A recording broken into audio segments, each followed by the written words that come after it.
પ્રધાનમંત્રી નરેન્દ્ર મોદી અને German chancellor વચ્ચે આજે અમદાવાદમાં મુલાકાત. બંને નેતાઓ વચ્ચે શિક્ષણ, વેપાર, રોકાણ, કૌશલ વિકાસમાં સહયોગને વધુ મજબૂત કરવા ઉપર થશે ચર્ચા.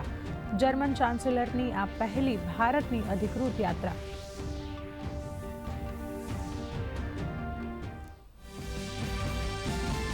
પ્રધાનમંત્રી નરેન્દ્ર મોદી જર્મન ચાન્સેલર સાથે અમદાવાદ સાબરમતી આશ્રમની લેશે મુલાકાત.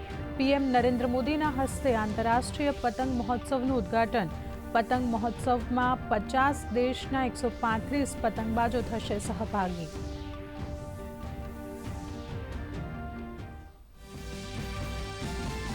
પ્રધાનમંત્રી નરેન્દ્ર મોદીએ ગાંધીનગરમાં મહાત્મા મંદિર મેટ્રો સ્ટેશનથી ફેઝ 2નું કર્યું લોકાર્પણ.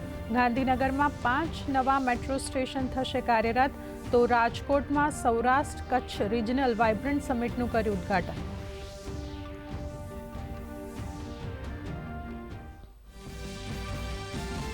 સ્વામી વિવેકાનંદની જન્મ જયંતિ પર આજે દેશ ઉજવી રહ્યો છે રાષ્ટ્રીય યુવા દિવસ. પ્રધાનમંત્રી નરેન્દ્ર મોદી ભારત યંગ લીડર્સ ડાયલોગના સમાપન સત્રમાં થશે સામેલ, તો પ્રધાનમંત્રી યુવા પ્રતિનિધિઓ સાથે કરશે વાતચીત.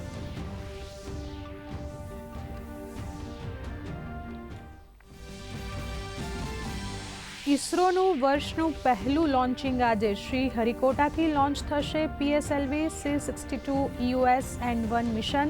ઇસરોનું આ 9મું ડેડિકેટેડ કોમર્શિયલ મિશન. સેટેલાઇટથી અવકાશમાંથી ભારતની સર્વેલાન્સ ક્ષમતામાં થશે વધારો.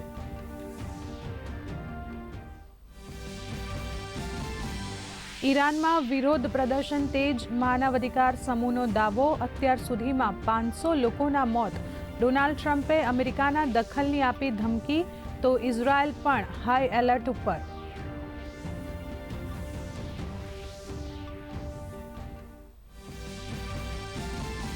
રાજ્યમાં ઠંડીનો ચમકારો યથાવત. 3.8 ડિગ્રી સાથે નલિયા સૌથી ઠંડુ શહેર.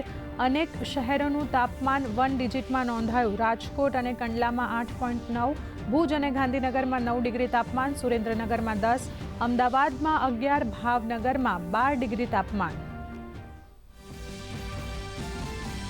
અને વડોદરામાં રોમાંચક પ્રથમ વન ડે મેચમાં ભારતે ન્યૂઝીલેન્ડને 4 વિકેટે હરાવ્યું. સૌથી વધુ વિરાટ કોહલીએ 93 રન ફટકાર્યા. ન્યૂઝીલેન્ડ તરફથી કાઇલ જેમિસને સૌથી વધુ 4 વિકેટ ઝડપી.